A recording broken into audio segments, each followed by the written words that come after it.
আমি আপনাদেরকে আজকে 15টা পয়েন্ট বলবো ইনশাআল্লাহ। এই পয়েন্টগুলো আমাদেরকে রমাজানের আগেই নিজের মাথায় ঢুকাইতে হবে, পাক্কা নিয়াত করতে হবে। আল্লাহ পাক যেন আমাকেও তৌফিক দেন, আপনাদের সবাইকে তৌফিক দান করুন।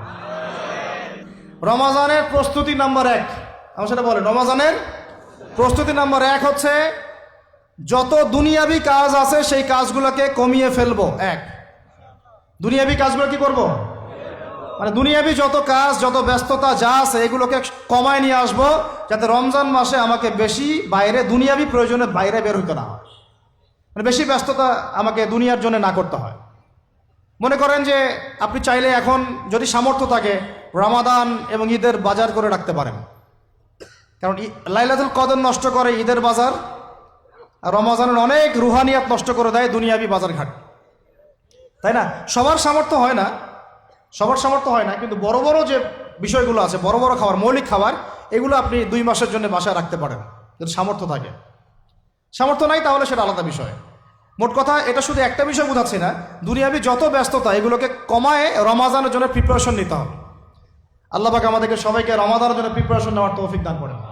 এটা হলো মনস্তাত্ত্বিক প্রিপারেশন, যে রমাদান আসতেছে, আমি শাবান মাসেই আমি আমার কাজগুলো গোছাই নিব, যাতে রমজানে আমি ফারেক থাকি ইবাদতের জন্য। বুদ্ধিমানের কাজ না এটা? আল্লাহ পাক তৌফিক দান করেন, আমিন। 2 নম্বর হচ্ছে ভাই, রমাজানের আমরা সবাই 30টা সওম রাখবো বলে নিয়াত করি, আল্লাহ পাক তৌফিক দান করেন, আমিন। কিন্তু এখানে একটা কথা, 2 নম্বরটা হচ্ছে রোজা রাখার মতো রোজা রাখতে হবে। কি বললাম বলেন? রোজা রাখার মতো রাখতে হবে। এটা কেন বললাম, কেন বললেন ভাই? উত্তর দিচ্ছিস। উপোস থাকা, না খেয়ে থাকা আর সওম রাখা এক জিনিস নয়। পানি ছেড়ে দেওয়া, খাবার ছেড়ে দেওয়া আর ইসলামী সওম এক জিনিস নয়। অনেক ধর্মের মানুষ খাবার পানি ছেড়ে দিয়ে থাকে, উপাস থাকে না?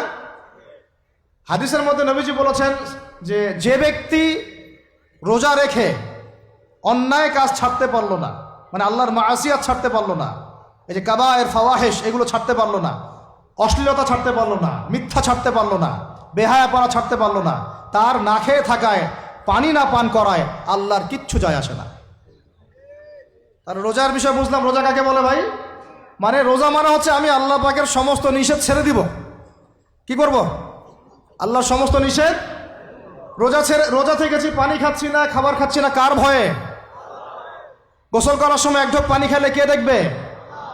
এই চেতনা তখন কাজ করে না? চুপ করে 1 লোকমা ভাত খেলে কে দেখবে? কেউ দেখবে? আল্লাহ ছাড়া কেউ দেখবে? কেউ দেখবে না। তারপর আপনি খান না কেন? কারণ আপনি অনুভব করেন যে আল্লাহ পাক আমাকে দেখছেন। এটাই হলো ইহসান। এটার নাম কি?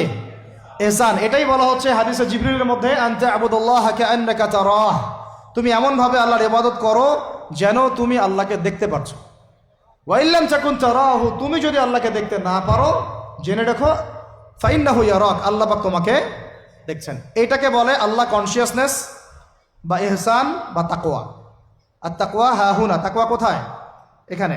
আপনি সওমের 8টা পড়েন, কুতিবা আলাইকুমুস সিয়াম কামা কুতিবা আলাল লাযিনা মিন ক্বাবলিকুম লাআল্লাকুম কি তাত্তাকুন, তোমাদের উপর সওমকে ফরজ করা হয়েছে ঠিক যেমন করে আগের উম্মতদের উপরেও করা হয়েছিল।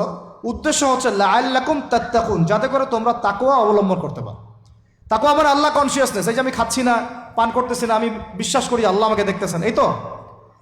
সেই বান্দা কেমন করে রমজান চলে গেলেই বেনামাজি থাকতে পারে? রমজান চলে গেলে কি আল্লাহ তাকে আর দেখে না? সেই বান্দা কিভাবে সুদ খায়, তখন কি আল্লাহ তাকে দেখে না?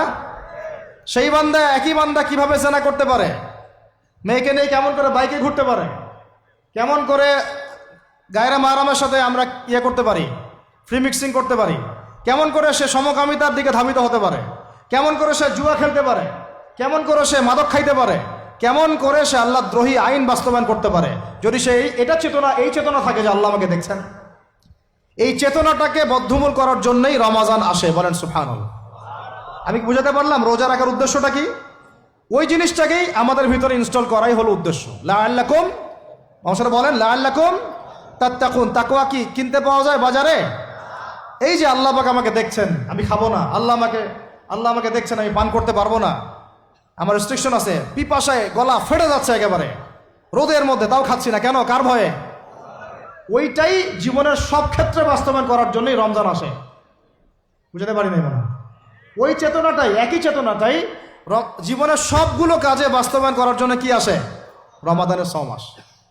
আমরা শুধু রোজার ফজিলত নিয়ে বয়ান করি, রোজা রাখলে 70 গুণ নাকি হবে না, 70 গুণ হবে, 700 গুণ বাড়াই দিবে। মূল কথা ফজিলত তো ফজিলত পাবই, মূল কথা এইটা, তাকেও অবলম্বন করতে হবে। আল্লাহ পাক আমাদেরকে তৌফিক দান করেন। কয়টা বলছি বলেন ভাই? 2টা মনে থাকবে। 1, দুনিয়াবি কাজ কমায় ফেলা। 2, কে রোজা রাখার মতো রাখা। 3 নাম্বার হচ্ছে, এটা আমার নিজস্ব একটা পরামর্শ আর কি। 3 নাম্বার হচ্ছে, রোজা রাখার জন্য আমাদের সাহারি করতে হয়, ইফতার করতে হয়। এই তো আল্লাহর ওয়াস্তে সাহারি এবং ইফতারে মুসলমানের মতো খাবার খাবেন, জানোয়ারের মতো খাবার খাবেন না। সাহারি এবং ইফতার এই দুটোতে কি খাবেন? মুসলমানের, মুমিনের মতো খাবার খাবেন, জানোয়ারের মতো খাবার খাবেন না। আল্লাহ পাক বোঝার তৌফিক দান করেন। মানে আমরা কিন্তু সাহারিতে কি করি জানেন?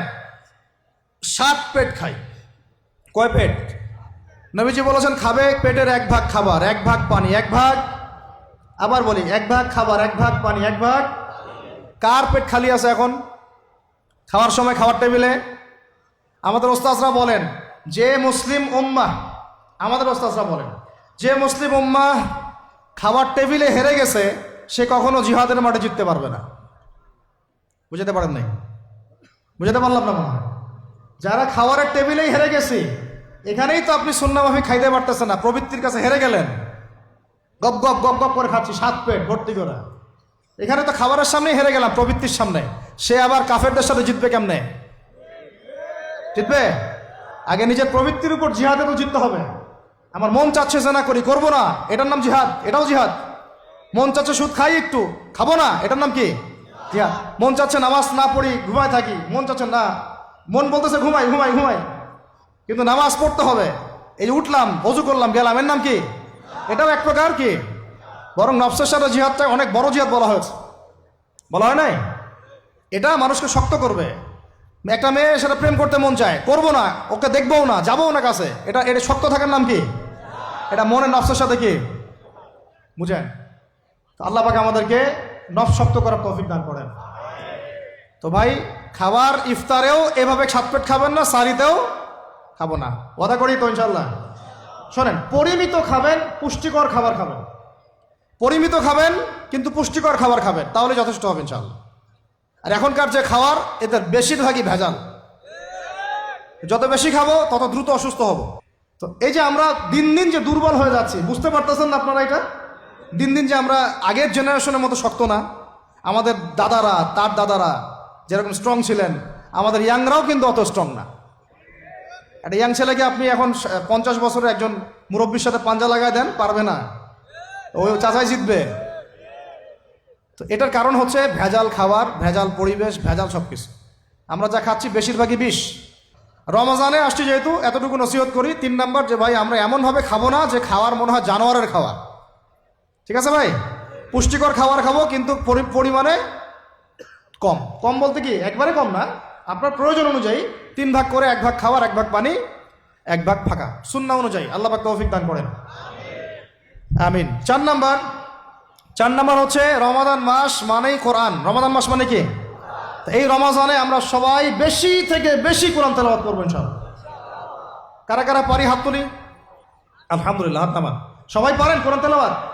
মাশাআল্লাহ মাশাআল্লাহ। এটাই তো চাই, বাংলাদেশের ঘরে ঘরে প্রত্যেক ব্যক্তি যেন কোরআন তেলাওয়াত করা জানে। এটাই তো আমরা চাই। এমন যদি হয় যে 100% মানুষ কোরআন তেলাওয়াত করতে পারে, 16 কোটি মুসলিম, দিন কায়েম হয়ে যাবে ইনশাআল্লাহ। ইনশাআল্লাহ ইনশাআল্লাহ। ভিতরে কাজগুলো করেন, আল্লাহ পাক তৌফিক দান করেন। তো ভাই, কোরআন আমরা রমজানে বেশি থেকে বেশি পড়বো ইনশাআল্লাহ ভাই, ঠিক আছে? যারা পারি না, একটা লিমিট ফিক্স করি, কমপক্ষে দিনে 1 পারা, দিনে কমপক্ষে 1 পারা, তাহলে 30 দিনে 1 খতম হবে। ওকে, আরও বেশি পারি 2 পারা, তাহলে 2 খতম হবে। আরও বেশি পারি 3 পারা। এমন আমাদের ইমামদের যুগে, আমাদের 4 ইমামদের যুগে, সলফে সালেহিনদের যুগে প্রতিদিনই 1টা করে খতম দিতেন তারা। সুবহানাল্লাহ। তাদের সময় আল্লাহ বরকত দিয়েছিলেন, সুবহানাল্লাহ। সারা রাত জেগে তেলাওয়াত করতেছেন, নামাজ পড়তেছেন, দিনের বেলা তেলাওয়াত করতেছেন। রমজান মাস হচ্ছে কোরআন নাজিলের মাস। এই মাসে যে হতভাগা কোরআন পড়তে পারলো না তার জন্য আফসোস করা ছাড়া কিছু করার নাই। রমজান মাসে কোরআন আগে পড়বো, কোরআন শিখবো, না পারলে কি করব? না পারলে এক মাসে শিখবো, অন্যকে শেখাবো, কোরআনের দার্স দিব, কোরআনের মাহফিল হবে, কোরআনের তাবলিগ হবে, কোরআন নিয়ে আলোচনা হবে ইনশাআল্লাহ। আমরা জানবো কোরআনের মধ্যে কি আছে। এটা জানার সবচেয়ে উত্তম মাস হচ্ছে কি? রমাদান। আল্লাহ পাক তৌফিক দান করেন, আমিন। যারা আমরা আরবি জানি টুকটাক ভাঙাচোরা, তারা আমরা এটার অর্থ পড়বো ইনশাআল্লাহ। যারা আমরা আলেম ওলামা আছে অনেকেই, যারা ইফতা দিয়েছি, দাওরা দিয়েছি, বা আমরা তালেব ইলম ওলামা একরাম যারা আছে, আমরা এই কোরআনের তাফসিরগুলো পড়বো ইনশাআল্লাহ। মানে কোরআনময় রমাদান, কোরআনময় কি? এবং চেষ্টা করবেন, আমার খুব ইচ্ছা হয় যদি আল্লাহ পাক আমাকে ক্ষমতা দিতেন বা তৌফিক দিতেন, আমার ইচ্ছা হয় যে রমজান মাসে বাংলাদেশের যত মসজিদ আছে সমস্ত মসজিদে কোরআন শিক্ষা ফ্রি হয়ে যাবে ইনশাআল্লাহ। ভালো উদ্যোগ না? বাংলাদেশে কত মসজিদ আছে? হাজার না লাখ? লাখ না কোটি? হয়তো কোটি কোটি মসজিদ থাকতে পারে। প্রত্যেকটা মসজিদে যদি বিনামূল্যে কোরআন শিক্ষা কার্যক্রম করা যেত রমজান মাসে, এক মাসে আপনি দেখতেন প্রায় মিনিমাম 5 কোটি মানুষকে কোরআন শেখানো যায়। তাও হাতে কলমে। তাও কি? হাতে কলমে। বই দেওয়া হতো ফ্রি, আর ওই যারা টিচার ক্লাস নেবে ওদেরকে বেতন দিব, ভাতা দিব সরকার থেকে। দেওয়া যায় না? দেওয়া যায় না? আচ্ছা, যদি গভর্নমেন্ট নাও দেয়, আপনারা জাকাত থেকে দিতে পারেন, সদকা থেকে দিতে পারেন, পারেন না? নিজেদের পকেট থেকে দিতে পারেন, নিজের ব্যবসা থেকে দিতে পারেন, এলাকা ভিত্তিক দিতে পারেন। কত উৎস আছে না? যদি এভাবে প্রত্যেকটা মসজিদ থেকে কোরআন শিক্ষা কার্যক্রম চালু করা হয় রমজান মাসে, আমরা দোয়া করি আল্লাহ পাক যেন এই কথাটা পৌঁছে দেন উপরের লেভেলে, এবং তারা উদ্যোগ নেয়। জানি না উদ্যোগ নেবে কিনা, আমাদের দায়িত্ব পৌঁছে দিলাম। তো অ্যাটলিস্ট যদি সবগুলো মসজিদে নাও হয়, প্রত্যেকটা এলাকায় যদি একটা করে মসজিদও হয়, তবুও দেখবেন কয়েক কোটি মানুষকে কোরআন শেখানো যাবে ইনশাআল্লাহ। কোরআন ছাড়া এই জাতিকে আপনি ফিরাতে পারবেন না। কোরআন ছাড়া এই যুবকদেরকে মাদক থেকে ফেরানো যাবে না। কোরআন ছাড়া এই যুবকদেরকে জেনা থেকে ফেরানো যাবে না। এই টিকটক প্রজন্ম হয়ে এরা নষ্ট হয়ে গেছে, শেষ হয়ে গেছে। বাংলাদেশে আশঙ্কাজনক হারে এখন সমকামিতা বাড়তেছে। আশঙ্কাজনক হারে এখন জেনা, ব্যভিচার, পরকীয়া এগুলো বেড়ে গেছে। মাদক দ্রব্যের কি ছয়লাভ, এই যে গুন্ডামি, মাস্তানি, ছিনতাই কারা করতেছে? যারা ইয়াং ছেলে পেলে এরা করতেছে। এদেরকে ফিরাইতে হইলে কোরআন ছাড়া কোনো গতি নাই। আইয়ামে জাহেলিয়াতের সেই মানুষগুলো কোরআনের আলোয় শ্রেষ্ঠ মানুষে পরিণত হয়েছে। কথা বুঝতে পারেন নাই? আইয়ামে জাহেলিয়াতের সেই মানুষগুলা যারা একসময় নিজের মেয়েকে দাফন করেছিল জীবন্ত। ইন্না লিল্লাহি ওয়া ইন্না ইলাইহি রাজিউন। চিন্তা করা যায়? আপনি আপনার মেয়েকে দাফন করতে পারবেন জীবন্ত? পারবেন? বলেন। এরকম মানুষ যারা এই কাজ করেছিল, তারা কোরআনের সংস্পর্শে এসে সোনার মানুষে পরিণত হয়েছে। এই কিতাব আল্লাহ পাক নাজিল করেছেন ওই ঘরের উপরে উঠিয়ে রাখার জন্য না, মাঝে মাঝে বের করবো, ধুলা মুছবো, চুমু খাবো, রেখে দিব, এই জন্য না। বাবা মারা গেছে, খুললাম, পড়লাম, সব বক্সায় দিলাম, এই জন্যে না। শুধু এই কিতাব আল্লাহ পাক নাজিল করেছেন যারা আমরা হৃদয়ে ধারণ করি। কোথায় ধারণ করি? তো হৃদয়ে ধারণ করবো তো তখনই যখন আমি বেশি তেলাওয়াত করব, বেশি বেশি পড়বো, সবাইকে পড়াবো, শেখাবো। আল্লাহ পাক আমাদের সবাইকে কোরআনের বিপ্লব ঘটানোর তৌফিক দান করেন, আমিন। তো প্রিয় ভাইয়েরা, 4 নম্বর কাজ, কোরআন শিখবো, পড়বো, শেখাবো, দার্স দিব। কোরআনের একদম বিপ্লব রমজান মাসে ইনশাল্লাহ কোরআনময় রমাদান হবে ইনশাল্লাহ। রমজান মাসে অন্য কোনো বইও পড়ার দরকার নেই। প্রয়োজনে কোরআন পড়েন, হাদিস পড়েন, আর কোরআন পড়েন। কোরআন এবং হাদিস, অন্য কোনো বই, বিষয়ভিত্তিক বই পড়ার দরকার নাই। আর অ্যাটলিস্ট 1 মাস আপনি না পড়েন। এরপরে আসি 5 নাম্বার। একটু বড় হয়ে যাচ্ছে যদিও, আমি সংক্ষিপ্ত করে গোছাচ্ছি, শোনেন। 5 নাম্বার হচ্ছে রমাদান মাসে, একটু ধৈর্য ধরেন। রমাদান মাসে আমরা ফরজ ইবাদতগুলোকে সর্বোচ্চ গুরুত্ব দিব ইনশাআল্লাহ। যেমন সবার আগে কি? সালাত। এই একটাই বল, সালাত। সালাত নাই, ইসলাম নাই। সালাত নাই, সে ব্যক্তি মুসলিম না। সোজা কথা শোনেন, সালাত অস্বীকার করে সে ব্যক্তি মুসলিম না। নবীজি বলছেন, মান তারাকা সালাতান মুতাআম্মিদান ফাকাদ কাফারা। কেউ যদি ইচ্ছা করে সালাতকে অস্বীকার করে, ছেড়ে দেয়, সে ব্যক্তি কি হয়? কাফারা, কুফরি করে। সালাত না পড়ার কারণে ইমামগণ বলেছেন তাকে মুসলমানদের কবরস্থানে দাফনও করবে না। কোন কোন ইমাম বলেছেন তাকে জানাজাও দিবা না। কোন কোন ইমাম বলেছেন তাকে জেলখানায় বন্দি করে রাখবা। কোন কোন ইমাম বলেছেন তাকে মৃত্যুদণ্ডের শাস্তি দিবা। আমি এমনি বলতেছি না, ইমামদের কওলগুলো পড়ে দেখেন। নামাজ না পড়াটা যেমন তেমন পাপ না তো, ইচ্ছা হইলে পড়লাম ইচ্ছা হইলে পড়লাম না, এমন না। যারা নামাজি তারাও যদি নামাজে সচেতন না হয় তাদের জন্যও শাস্তি আছে, নাউযুবিল্লাহ। ফাওয়াইলুল লিল মুসাল্লিন আল্লাযীনা হুম আন সালাতিহিম সাহুন আল্লাযীনা হুম ইউরাউনা ওয়া ইয়ামনাউনাল মাউন। এখানে বলা হচ্ছে মুসল্লিদের জন্য দুর্ভোগ, যে মুসল্লিরা নামাজ সম্পর্কে গাফেল উদাসীন। আবার যারা মানুষকে দেখানোর জন্য নামাজ পড়ে এবং এই যে ছোটখাটো সাহায্য করতে অস্বীকৃতি জানায়, সূরা মাউন পড়েন, তাহলে মুসল্লিদের জন্য গাফেলতির যদি শাস্তি হয় তাহলে যারা পড়ে না ওদের কি হবে? মা সালাকাকুম ফি সাকার, জাহান্নামে যখন ঢুকানো হবে এই ফেরেশতারা জিজ্ঞাসা করবে, কিসে তোমাদেরকে জাহান্নামে নিয়ে আসলো, কি পাপ করছিলা?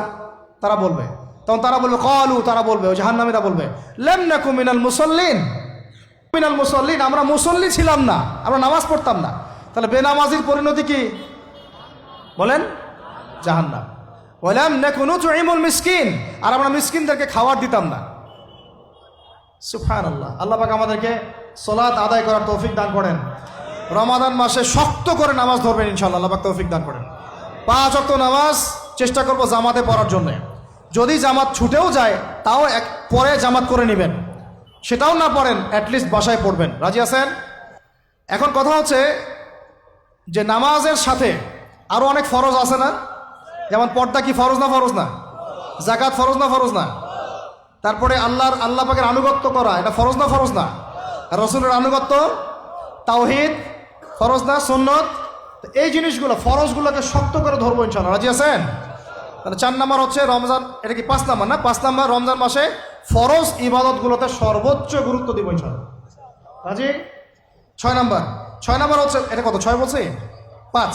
6 নাম্বার হচ্ছে ফরজের পাশাপাশি সুন্নত এবং নফলের পাবন্দি।